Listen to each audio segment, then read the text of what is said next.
quiero invitarle a que vayamos y leamos el versículo 14. ¿Lo tiene? Dice: estaba Eliseo enfermo de la enfermedad de que murió.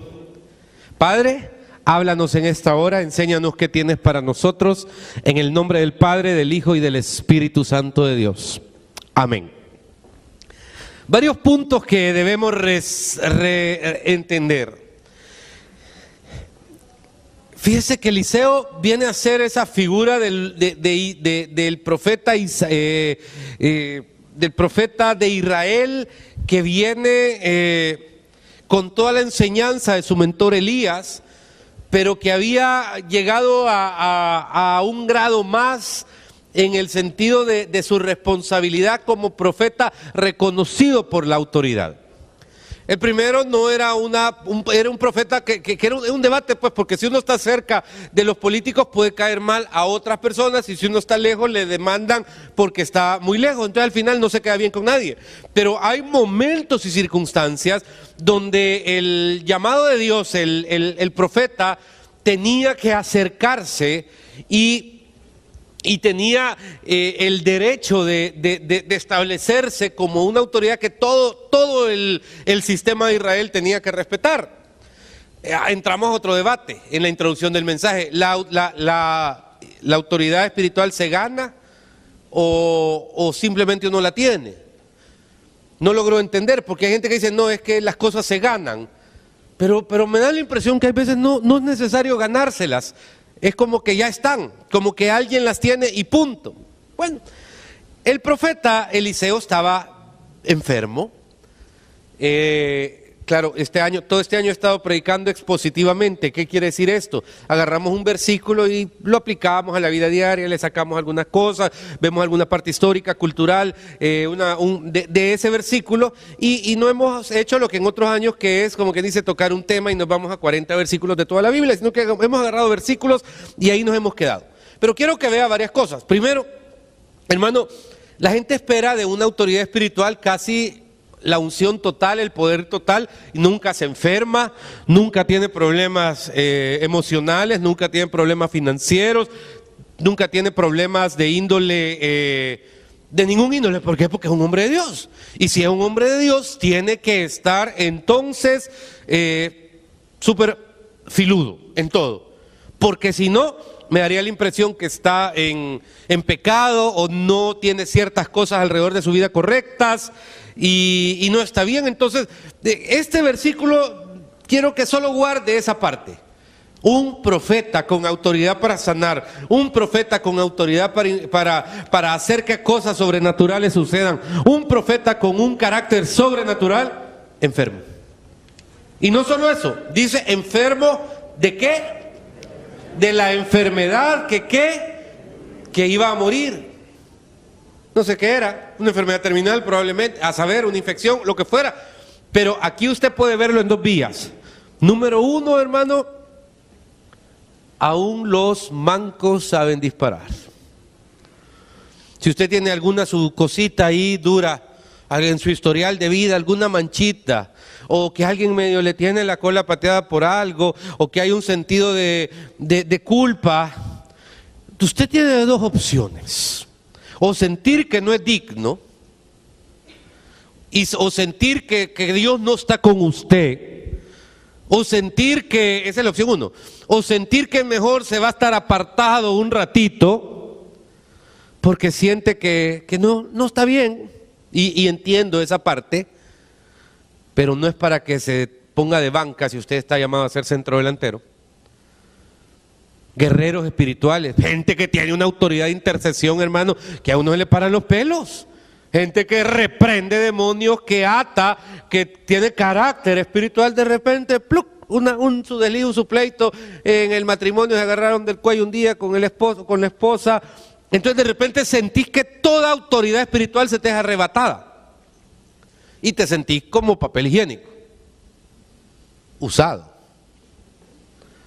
Ese es el enemigo. Porque tu llamado es irrevocable. Y entiendo que hay momentos donde pueda parecer que las cosas no son favorables, pero tu destino está trazado por el Señor. Y hasta el último día de tu vida. Entonces cuando me dice alguien, tengo que meditar y ver si me voy a dar un tiempo, mira, suena bonito en la práctica, en la teoría, pero en la práctica es nefasto y es un fracaso. Porque eso es un ungido de Dios. Y cada día que un ungido de Dios se queda sentado, hay un alma que se condena. Cada día que un ungido de Dios no toma su rol espiritualmente, hay situaciones en el mundo espiritual que siempre golpean a otros. Hay veces me pregunto si la iglesia estaría mejor, esta iglesia que Muel, no solo en el área emocional, espiritual, financiero, sino que en todo. Si muchos, en lugar de criticar o señalar los válidos, reales y correctos, bien señalados defectos que podamos tener, en lugar de tener esa posición, tuvieran la posición de rodillas intercediendo y clamando y reprendiendo y limpiando el mundo sobre lo que sucede. Solo es una percepción, que me incluyo en ese paquete. Entonces veo a un gran hombre de Dios con autoridad enfermo. 2, no le quita su rol. Y peor aún, no se lo quita delante de otros. Versículo número, el mismo. Y descendió a él Joab, rey de Israel, y llorando delante de él dijo: Padre mío, carro de Israel y su gente de a caballo. Primero entendamos quién es quien está descendiendo y buscándolo a él, el rey. Hermano, el rey en cualquier lado es el rey. Puede ser en un imperio grande, en un imperio pequeño. El rey es el rey y es la máxima autoridad individual de una nación. En los casos de las repúblicas como la nuestra y todos los movimientos republicanos que surgen a partir de la Revolución Francesa y la independencia de los Estados Unidos y que establece el sistema de derecho y de todo alrededor de 3 órganos y establece que existe una figura que es elegida de manera popular, que se convierte en presidente, en canciller en algunos lugares o en delegado del Congreso y del Senado para ejercer esto es el que tiene en este tiempo ese rol. Vale. Pero de repente quiero que se fije en quién es y luego quiero que vea el saludo. ¿Por qué el saludo? Me puede decir, pastor, pero usted sabe que es el saludo que él le hizo a el profeta Elías cuando iba a ascender, y he escuchado predicadores que en algún momento han querido desvirtuar a este rey, como que dicen, no hombre, si este lo saludó así porque quería recibir la misma unción que el otro recibió. No estoy muy seguro. Eso sería como forzar el mensaje, porque me entendés, poner en el texto cosas que no están. Sin embargo, la dignidad del saludo es clave. La dignidad del saludo es reconocer la autoridad que Eliseo tenía espiritualmente hablando. Le voy a agregar algo que tal vez usted no sabía. El rey y el profeta no se llevaban muy bien. De hecho, habían tenido varios roces. Habían tenido varias cosas ahí que eran como, ni modo. O sea, tal vez no es que me caigas mal, pues, pero no me cae bien. Pero de una u otra manera, quizás no es importante que me caigas bien. Es importante que aunque me caigas mal, reconozca quién eres. Un día de estos estaba viendo el estudio, la encuesta del diario de hoy, donde rescato el alma del Salvador. ¿Cómo está el alma del Salvador? Y hermano, leo el 80% de los ciudadanos de El Salvador, si tuvieran la oportunidad de emigrar a otras tierras, Romeo, se fueran. ¿Usted sabe qué significa eso? El 80%. El 80% es que de cada 1.000.000 de salvadoreños solo queden 200.000. Eso quiere decir que si somos 5 millones, hermanos, 6 millones, queda 1.100.000. Eso es todo. ¿Por qué? Porque a los demás, si pudieran, se van. ¡Qué tristeza! Qué tristeza que en la generación que están naciendo a convertirse en jóvenes, no piensan 8 de cada 10 en hacer vida aquí.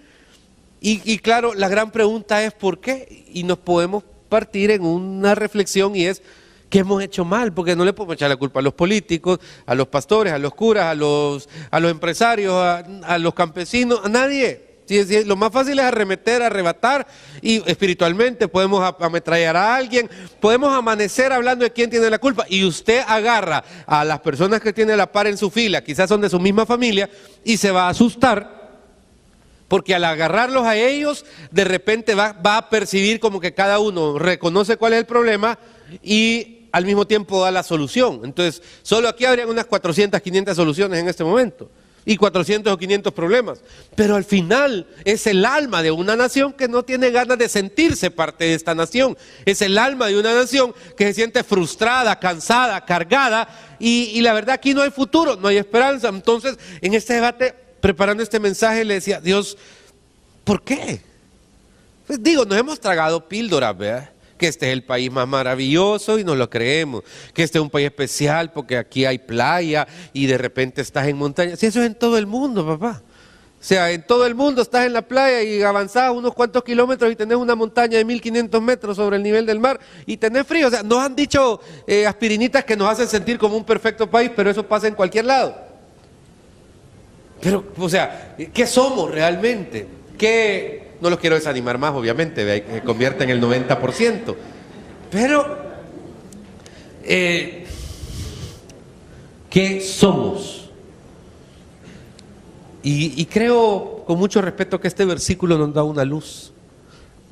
Porque en buena medida el estar, perdón la palabra, tostados, tiene que ver con algo que en la cultura del salvadoreño tiene que cancelarse en el nombre de Jesús.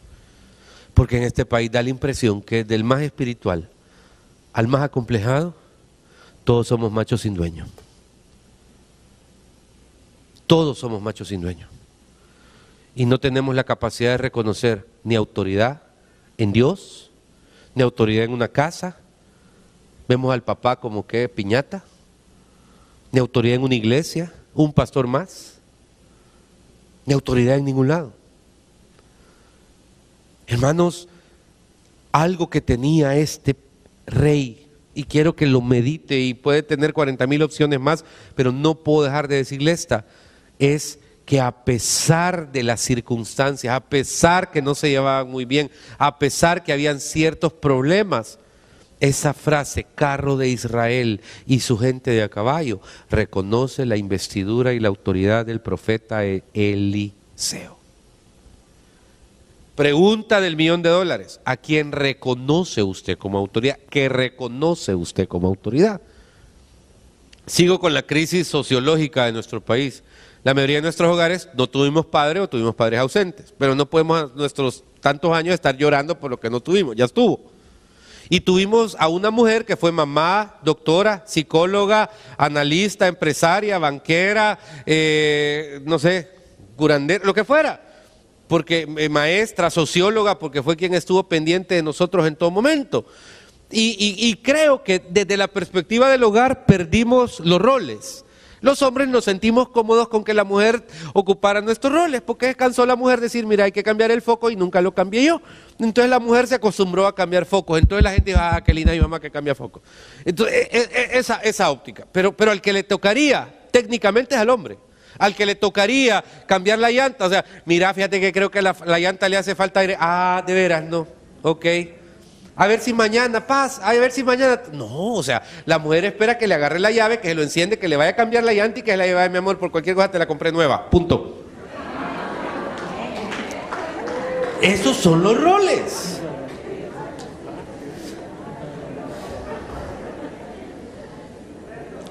Sí, pero en ese rol, como vivimos en la ley impositiva, la mujer se dio la tarea sin querer al principio, con intención después de humillar al hombre delante de sus hijos. Entonces el hombre perdió el gusto de hacerlo. No aplaudan todavía, hermanas. Too early. Sí, se dio el gusto de eso. Entonces la mujer se dio a la tarea de denigrar al marido con las vecinas. Se dio a la tarea de potenciar las debilidades del marido dentro de la familia. No, si es tu papá, hijo. Y el hijo se quedó, ¿cómo que? Sí, es tu papá, ya lo conoces. Sí, es aguado, pero... Y entonces el hombre dijo, ok, chivo, soy aguado. Y se quedó paralizado. Ese debate trajo en esta generación algo que sabe que soy macho sin dueño. ¿Por qué? Porque no reconozco autoridad. Primero porque mi papá quizás no se la ganó, y segundo porque, si no obviamente no se la ganó porque no estuvo, porque fue ausente, y segundo porque la mamá me enseñó que puedo hacer 400 cosas y no necesito de nadie porque soy supermom. De vez en cuando, señoras, aunque usted sea supermamá, no lo sea hoy. No lo sea. ¿Por qué? Porque genera en sus niños una falsa perspectiva de lo que es la autoridad de la casa. Pasemos a otro lado. Pasemos a la iglesia. Hermano, vivimos sin identidad. Porque obviamente, mira, aquí hay una jugada bien medio fea del enemigo, y se la voy a explicar. Un día estaba, hermano, en un Wendy's. Me gusta decir marcas, aunque los que trabajan en marketing dicen que no hay que decirlas, pero era el Wendy's. Rica, por cierto. Entonces, de repente había un hermano que como que son evangélicos eran porque tenían Biblia y todo, y entraron unas monjas. Mire, comenzó estos hermanos en Cristo, Biblia en mano, a humillar a las monjas, diciéndole un montón de peyorativos sobre quién es mejor o quién es feo. Entonces me calentó y honestamente agarré a la señora y le dije, venga madre, ¿qué quiere? Y la llevé y las invité. Y le dije unas palabras no soeces, pero sí despectivas al señor ese, porque en mi mente es, mire, la única manera en que yo puedo demandar respeto a quién soy y a mi fe es la manera en que yo respete la fe de otros.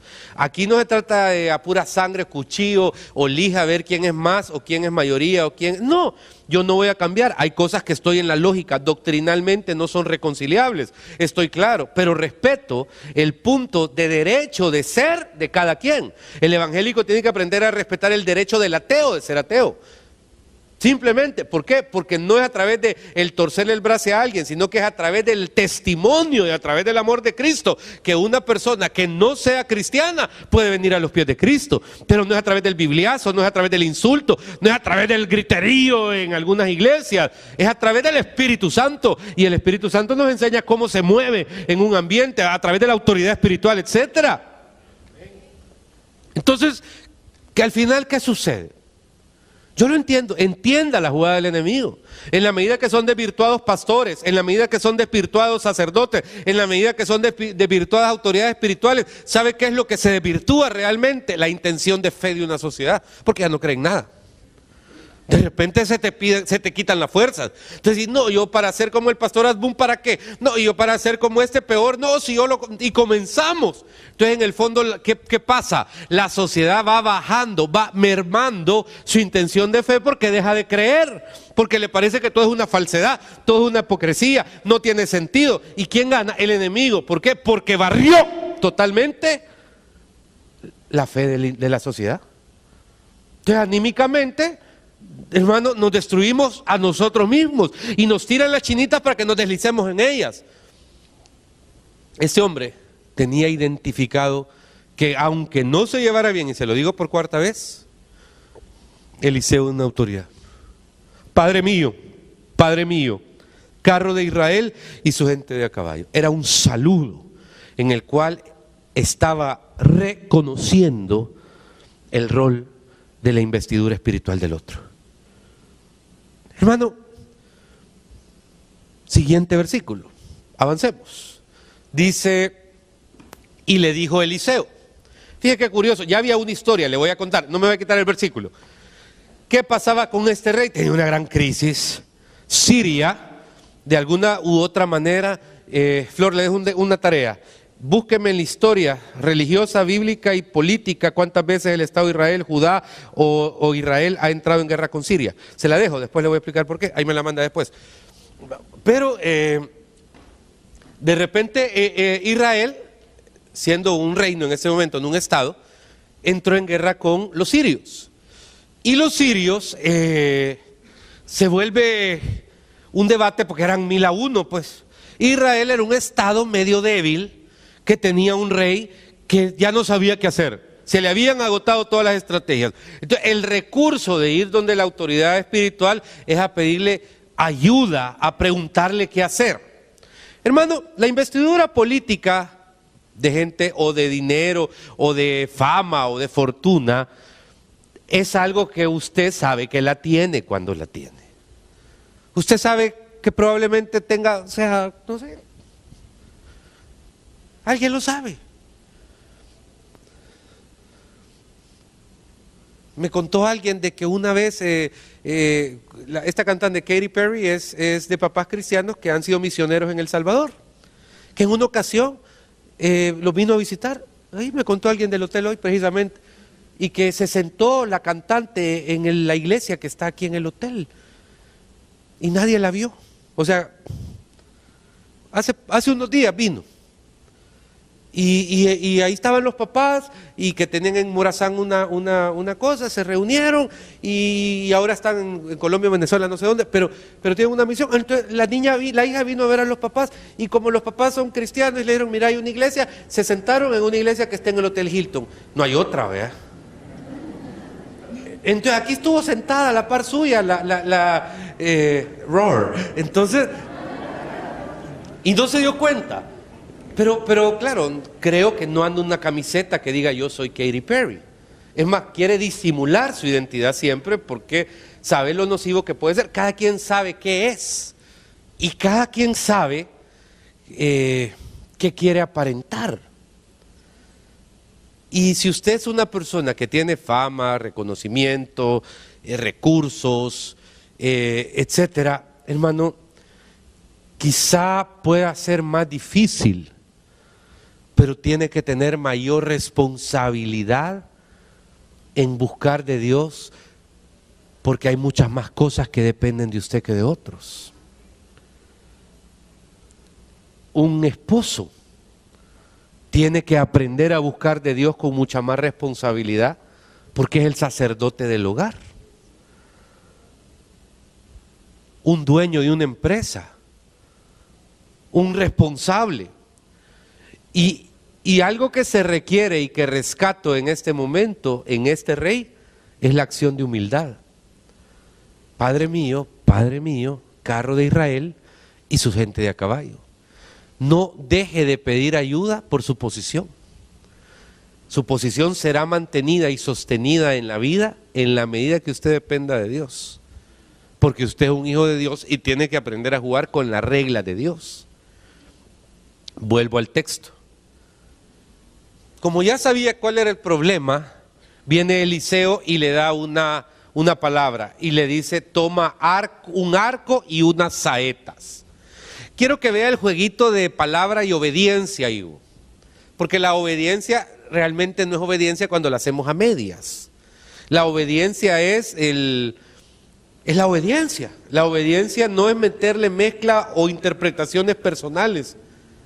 Obedecer es obedecer. Y le dice el profeta, toma un arco y una saeta. ¿Y qué hace él? Léalo en voz alta, por favor. Ve qué interesante. Siguiente versículo. Luego dijo Eliseo al rey de Israel, pon tu mano sobre el arco. ¿Y qué hace el rey? Después del punto, léalo en voz alta. Ok. Hermano, y luego le dice, entonces puso Eliseo sus manos sobre las manos del rey. Aquí hay un simbolismo poderoso. Porque lo que el rey quería era erradicar o ganar la guerra contra Siria. Y el hecho que busque al profeta, y el hecho que le sea obediente al profeta, y el hecho que el profeta ponga su mano sobre él, es algo que me explota la cabeza. Te explico por qué. Uno, porque vivimos en un tiempo, como le dije con mucho respeto, de machos sin dueños. Dos, porque hemos perdido el aprecio por lo espiritual.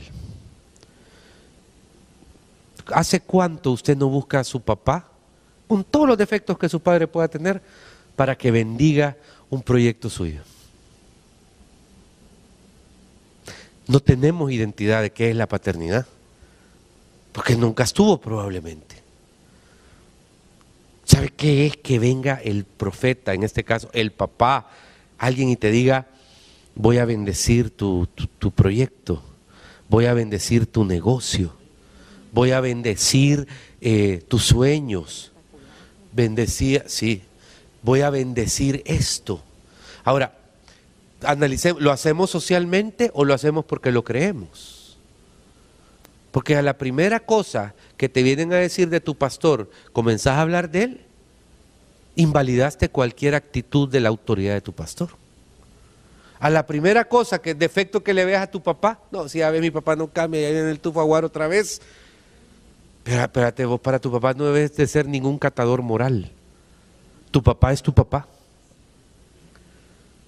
Y no lo podés destruir ni lo podés violentar. Tenés que respetar quién es él. Y si no lo has aprendido a hacer, hacelo. Porque es bien chido, es hermoso. Veo muchachos que de repente no le andan preguntando al papá para poner un negocio, para hacer una venta, un carro, pero cuando les traban las carretas se iban a buscar al papá.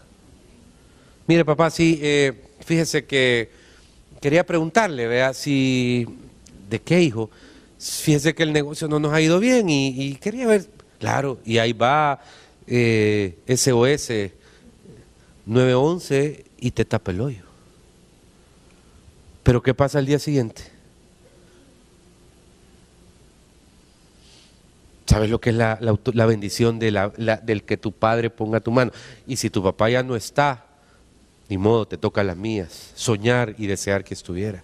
Pero si está, por un resentimiento de hace años, por favor, déjate de tonterías y busca la bendición, porque aunque no lo creas, aunque no lo valides, aunque no le des el reconocimiento, la unción sobre tu vida la sigue teniendo Él. Te hablo de sangre, la sigue teniendo Él es tu papá, a menos que tu mamá te haya engañado. Ahí sí estás en problema, pero ahí ADN, pincha al papá y después pero si no, ahí está. Punto. Hermano, disfrutarlo. Yo no entiendo gente que esta Navidad, ¿y con quién vas? Ah, voy a pasar la Navidad con la Chiqui. Ah, sí, porque la Chiqui nos invitó al mar, van al mar. Y la otra Navidad, la otra Navidad la voy a pasar con Taylor. Y la otra Navidad con los amigos de la U. Y la otra Navidad con los nuevos vecinos, mis amigos de moda. Hijo, ¿te has dado cuenta que cada Navidad no repetís amigos? ¿Sabes por qué? Porque hay gente que hoy está y mañana no está. Y se te va la oportunidad de disfrutar con aquellos que siempre han estado. Se te fue. ¿Por qué? Porque es fashion. Voy a ir a la casa de Jason. Sí, no. ¿Quiénes son? Perdona. Y aquí es bien feo que yo esté hablando de mí mismo porque me dije a mí mismo. Y estos mensajes son los que quisiera invitar a un predicador invitado para que dijera las cosas, pero así es, y no te las enseño yo. La identidad es la autoridad espiritual, el pastor. La autoridad de la autoridad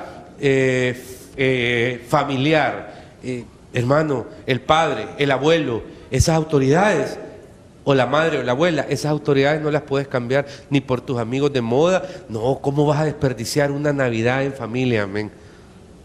Por alguien que hoy está y mañana te va a borrar del Face. No, madurá. Importantísimo lo que te estoy diciendo, esa sensación. Vaya, póngame su mano, rey. Y viene el profeta y pone su mano sobre la mano del rey y le da instrucciones. Es lo máximo. Pero es poderoso, men. Porque eso quiere decir, estoy respaldado. Amén, mayor. Vea el siguiente. ¿Qué le dice? Versículo número 17, esa agilidad. Y dijo, abre la ventana que da al oriente. Y cuando él la abrió, dijo a Eliseo, tira. Y tirando él, dijo Eliseo, saeta de salvación de Jehová y saeta de salvación contra Siria, porque herirás a los sirios en Afec hasta consumirlos. Aquí hay tres cosas que quiero que entiendan. En la estrategia de guerra en ese tiempo no habían morteros, no había dinamita, no había instrumentos de largo alcance o de mediano alcance. Habían catapultas, pero las catapultas en esa zona específicamente no estaban desarrolladas, y en ninguna zona, y tal vez con rocas de determinado peso no alcanzaban ni siquiera 500 metros. En las películas uno vio un montón de cosas que no son, pero no es que fueran grandes catapultas. En la estrategia militar, el arco, y la flecha, que es la saeta, marcaba la distancia de avance de los ejércitos.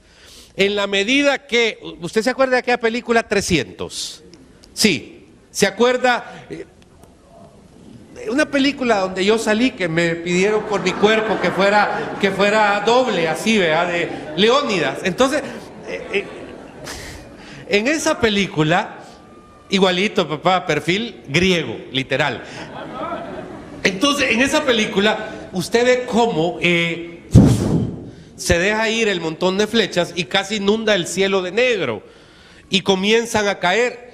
Eso no se hacía una vez, era la avanzada, y las tiraban en 3 puntos cardinales, miles de flecheros, de arqueros al mismo tiempo.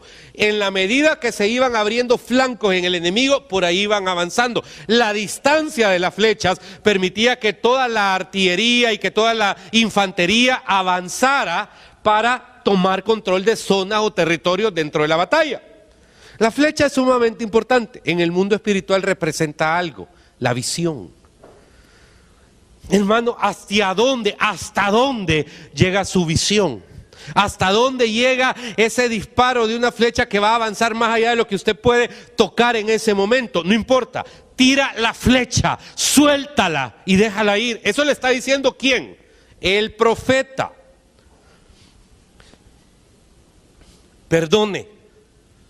Aquí es donde quiero, por eso le digo, es bien difícil este mensaje porque pero cuántas visiones en su vida no han funcionado, y piense por qué.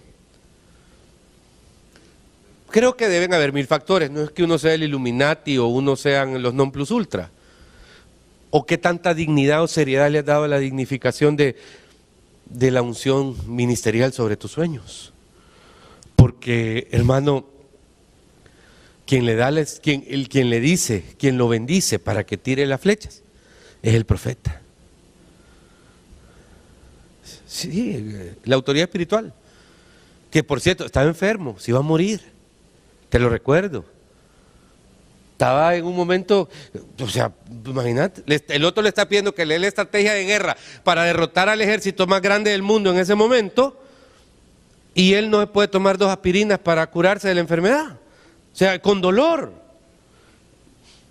Esto es terrible. No dejes que algo te quiebre o pienses que ya no puedes ser útil en el reino de los cielos porque tenés esa debilidad. Viví con ella, papá. ¿Qué vas a hacer? Y no por eso perdás todas aquellas cosas que Dios tiene para tu vida. No te rindas, no te quebres. Entonces le pone la mano y le dice: hermano, herirás a los sirios hasta consumirlos. Punto. Vea el versículo siguiente para ir terminando ya.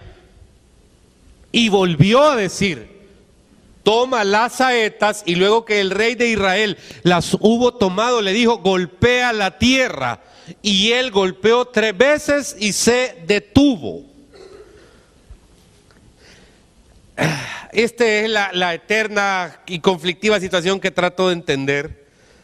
Porque ¿por qué para las cosas espirituales somos pasivos y lentos, y para las cosas del mundo somos agresivos y dinámicos? ¿Por qué para las cosas del mundo no nos interesa que nos frene nadie y siempre nos rebuscamos para ver cómo salimos adelante? Pero para las cosas de Dios parece que andamos buscando excusas para frenarnos, para meterle freno al carro, para no avanzar. Porque las cosas de Dios, hermano, tienen que ser aquellas que vayan a mayor velocidad. Tenés que aprender a ser agresivo en el reino de los cielos. Un día de estos fui al cine con mi hijo y fuimos a ver en la madrugada una película. Mire, yo no le voy a decir que la vi toda, pero me parece interesante. Pero ya cuando fui a la repartición de gente en la noche, pasé y vi un casino, y me sorprendió ver un casino lleno de carros. Pues me dieron ganas de parquearme y entrar, porque dije, ¿qué hace que un día de media semana, en un país donde todo el mundo dice que está mal, todo el mundo está mal, a las 3 de la mañana esté reventado de carros un lugar? ¿Qué hace? Y fui cobarde, le confieso que no entré porque tuve miedo de que alguien me tomara una foto.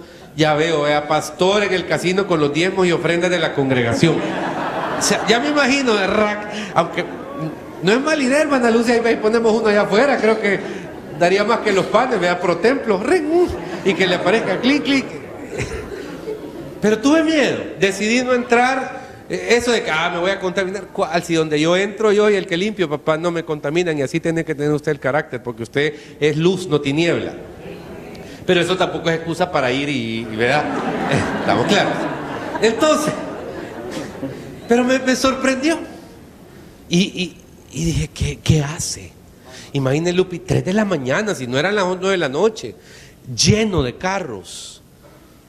Y cuando ya iba a la casa, mi reflexión es, ¿qué hace que una sociedad se refugie en esas cosas?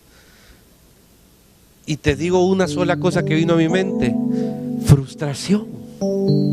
Porque creo que cuando uno está frustrado quiere tirar la toalla.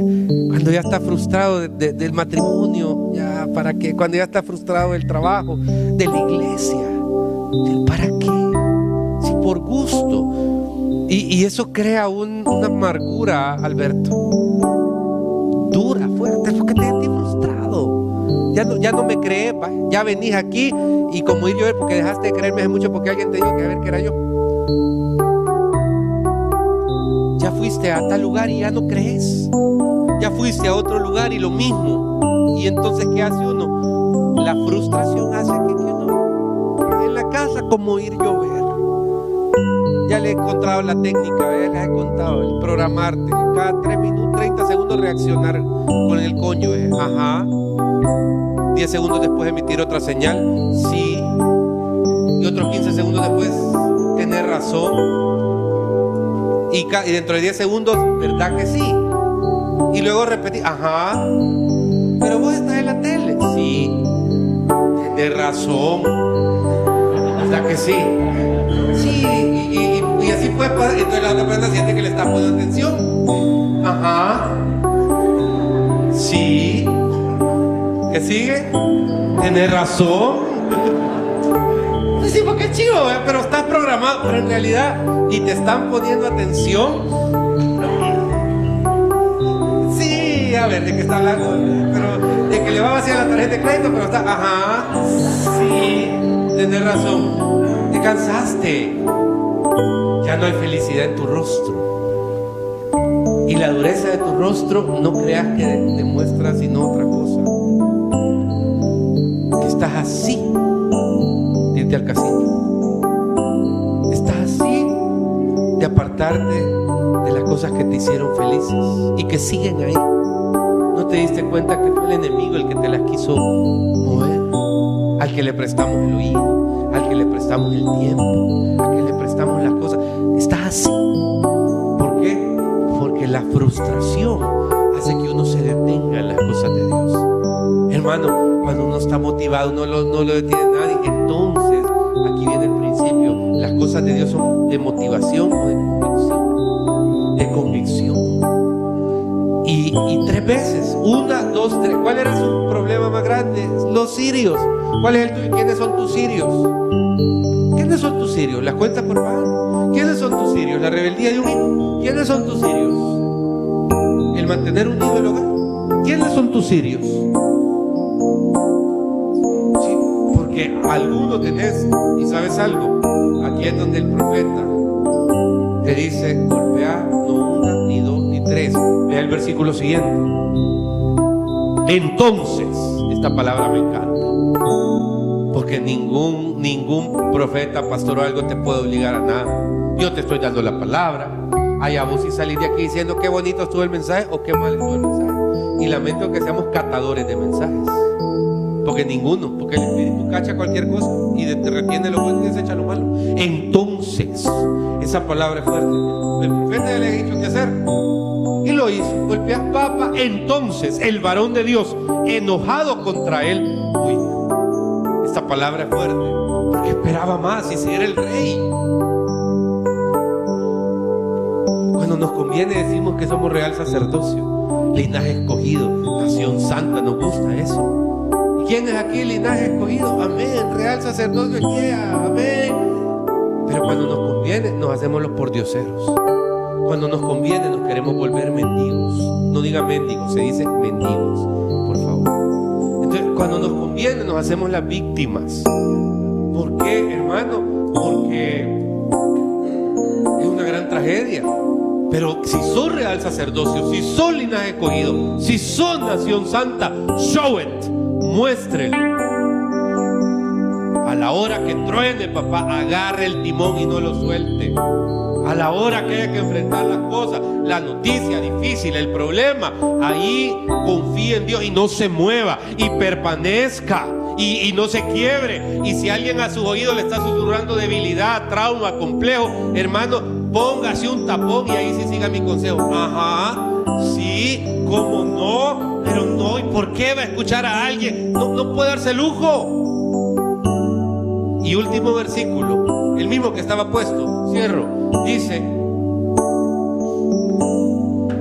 si hubieras, al dar 5 o 6 golpes, hubieras derrotado a Siria. Y luego dice, hasta no quedar ninguno. Pero ahora, solo 3 veces derrotarás a Siria. Por eso mi pregunta, Flor, por este comentario, solo 3 veces derrotarás a Siria.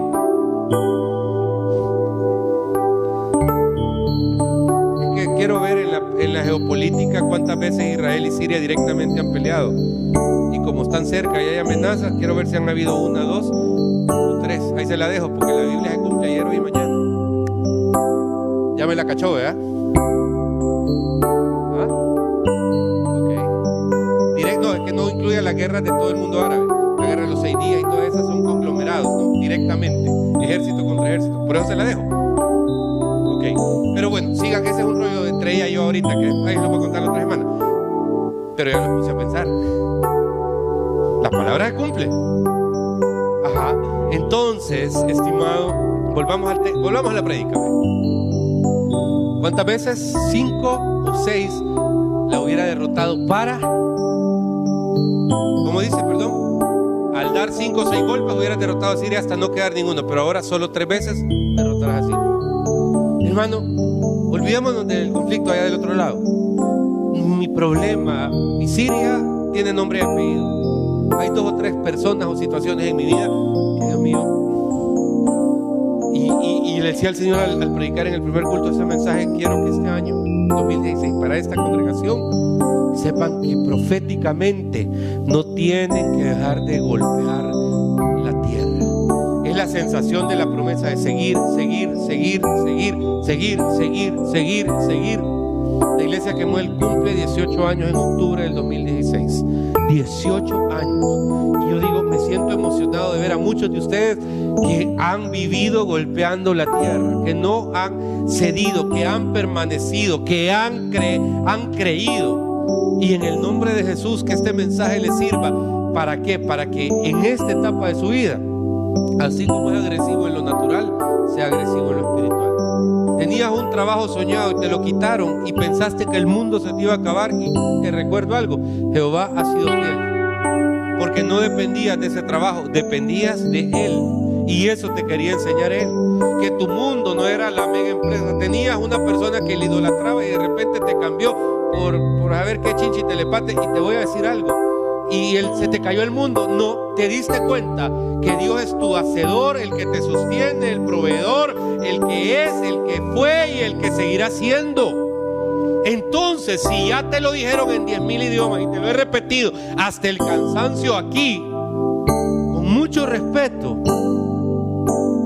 apretate el cincho. Con mucho respeto. Si sos alguien que ha sido macha sin dueño o macho sin dueño, vuelve a reconocer autoridad, vuelve a honrar autoridad. Sé que sos muy inteligente, sé que sos muy sabia o muy sabio, pero tenés que que honrar autoridad. La primera autoridad es la de Dios. No puedo agarrarme de Dios cuando me conviene y cuando quiero una licencia para hacer algo que yo sé que no es debido, olvidarme de Dios. No puedo. Sé que tengo que honrar a Dios en todo tiempo. Sé que continuo en mi boca. Sé que tengo que tener presente las cosas de Dios para los buenos momentos y los malos momentos, porque Él ha sido fiel. Amén. Y Él siempre lo será.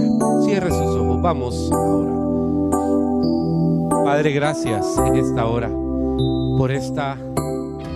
Frecuentemente me hacen esta pregunta: ¿qué debo hacer para crecer espiritualmente? Lo primero, recibir a Cristo como tu Salvador personal, pues permitiéndole a Él entrar en tu vida, puedes llenar esa parte espiritual que absolutamente nada más puede llenar, solo Él.